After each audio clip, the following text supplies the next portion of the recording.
حالتون چطوره؟ خیلی خوش اومدید به این ویدیو بچه‌ها. امروز گردونه جدید جنگ جهانی سوم اومده. ببین چند وقته بچه‌ها اینقدر مشکلات دارم به خدا، فقط تو ویدیو نمیام گریه کنم، به خدا میگم. یعنی الان مثلا مادرم میگه کل خانواده ما الان اینجوریه، یعنی سر مشکلات و این چیزا. ببین الان بخوام بهتون میگم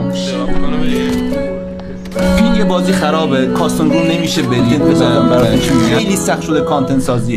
کاستوم روم که میرم اصلا بچه الان میریم جلوتر بهتون نشون میدم، صفم کلا گیر میکنه، گانم خودکار عوض میشه، اصلا جهنم میشه بازی. یعنی بچه‌ها که با میان یار میشن میگن امید چرا انقدر ناراحتی؟ بچه‌ها یه قسم 1% قضیه رو بگیم این بوده، ولی بیشتر یه قسمتش هم فشارهای زندگی بچه‌ها. بعد از این من خونه روم، از این من بچه‌ها من یه حرفای دیگه نمیخوام بزنم.